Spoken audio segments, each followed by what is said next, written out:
Hi Erik. How have the team recovered from yesterday, and is there anyone back? Are you expecting anyone back for Sunday? I can't say in this moment, but we're working on to bring players back. We have seen yesterday Alicia Martinez. He had a good session now as well. There were also others on the pitch, like Rafa Varane, Victor Lindelof. They returned on the pitch, and yeah, we have to see how far they are, how far they are on Sunday. Tomorrow we have off. Saturday we have a training, and then we will see what we have. You've obviously got the FA Cup looming large, and before that, the England squad announcements made on Tuesday. We've not seen Harry Maguire for a while. We've not seen Luke Shaw for even longer. What's the situation there? Are they going to be available for the Cup final? Are they going to be available for England at the Euros? For England, I can't say. It's not up to me. But for the Cup final, we're working on. And I think Harry Maguire, I think it's a fair chance that he will be available. We plan him. Luke is more complicated. That is, in this moment, I don't think it's, let's say, it's a less chance that he will make it. But there is still a very small, reduced chance. Are you able to elaborate on the setback? You're able to elaborate on the setback that you said he had recently? Yeah, he had the setback, and now we have to find out how far he is. Erik, the last two games, have Sofian Amrabat and Ahmad given you a selection problem for the FA Cup final? Because they've come from nowhere and both produced two really good performances. It's internal competition, and I think they performed well first. I think they're progressing across the season is very good from both, and now they deserve the chance. They took the chance, and yeah, that's a luxury problem, which is good, and that is actually what I need, what I was waiting for so long.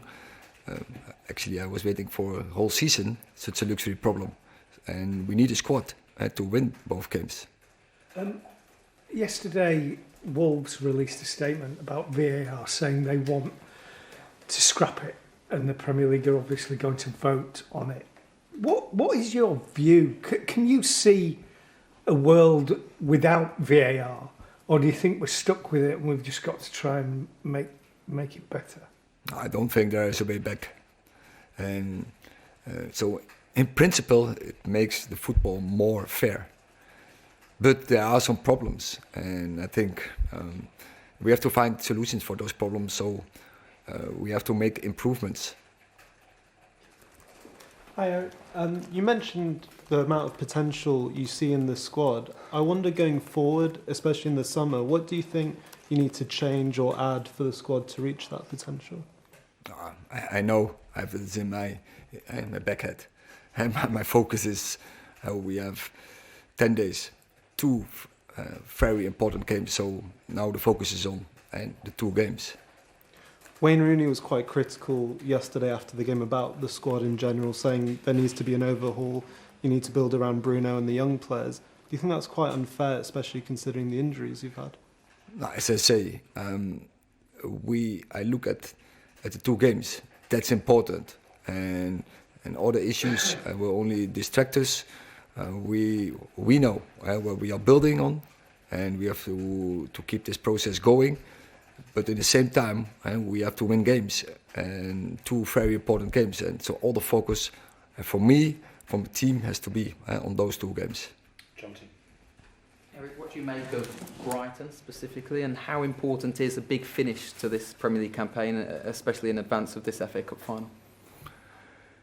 Most important is our game, and of course, again, it's a typical style of play, Brighton. I admired the way they approach the game, and it's a real challenge. So I'm really looking forward. But it's up to us. It's up to us to get the right plan, to get the right execution, so to prepare the team in the best way we can, and then it's about the players to get the win. No doubt about it, an up and down campaign for yourselves. What lessons have you specifically learned about yourself during this campaign?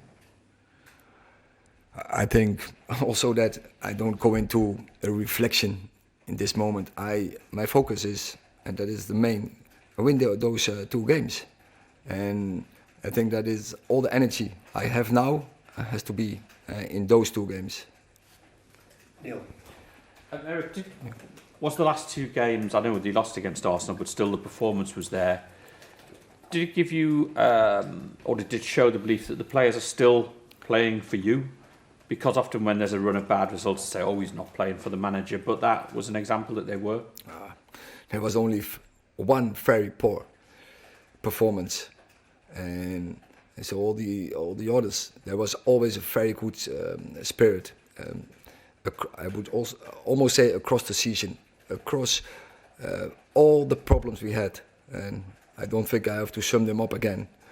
But we have had them. But the spirit in the team, the fighting spirit was always there. The dynamic was always there, and I think we had also some good performances, even when the best players were not available.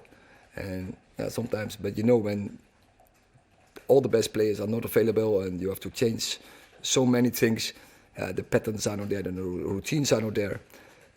Now lately, in the last 2 games, we are returning some players, players who progressed very well, came in the team, and the performance, as you say, we are good in the last 2 games. And do you think it'll have been a good sort of learning curve in a way for some of the younger players? I mean, 3 of them, each of them scored against Newcastle, and it's been a tough season, but do you think that'll make them strong, having to sort of help out when maybe they might not otherwise have played? Absolutely. So confidence is a great thing, and in this season we almost didn't get the turning point where you say, hey, now we can make a step through. I remember the Arsenal game where we played very good, and in the 87th minute I thought we win the game with a goal from Garnacho, and that could have given a big lift to the team. And with those belief and confidence, you build on in next games. But we never got this. But a game like yesterday, of course, this will help, and especially young players. And there were 3 very young players on the scoring list. It will give them a lot of confidence and belief going into the next game and games. Hi, Erik. We saw Marcus Rashford have a bit of a confrontation with a supporter yesterday before the game. The clip's been seen everywhere now. I'm just wondering if you can elaborate on what happened and how you think Marcus reacted. Was it fair enough for what was said? Do you want players to not react in that situation? I have seen yesterday, I felt yesterday, there were 68,000 fans. So 3,000 fans from Newcastle. Maybe they were negative, they were disappointed, but the 68,000 fans, they were all very enthusiastic. They were very positive about the mood and the spirit and the vibe, the ambience in the stadium. So, which is very good, and what shows the strong bond we have between the team and the fans. Carl. Mr. Ten Hag, several weeks ago you said you had an idea what was behind all of the injuries this season. Do you have any further information or development on that idea that you can share with us? No, I know, but I don't share this. It's not for now. It's also not important because we can't change this. And the coming 10 days, it's about those 2 games. The things that you can change would be for the future, and you intend to change things for the future? That is for the future, and that is for across the summer, and not for now. During pre-season, you said you were going to turn Manchester United into the best transition team in the world. Is that still your ambition? I think we have players in our squad, and I mean in the transition, the attacking transition, we can play very good transitional football. And I think we showed on many occasions that we did this, that we are very quick, direct game, and we can set this up. And we can take a lot of benefit from it. And I think we have seen those patterns across the season. But the defensive? But I meant attacking transition. That is what I said. Throughout the season, the ambition was attacking transition. That is what I said. But of course, also other things. you have to be on top level, possession stuff, and that you keep the ball. And also, of course, defending. If you want to win games, it starts always, that is the foundation from every win, is a good defense.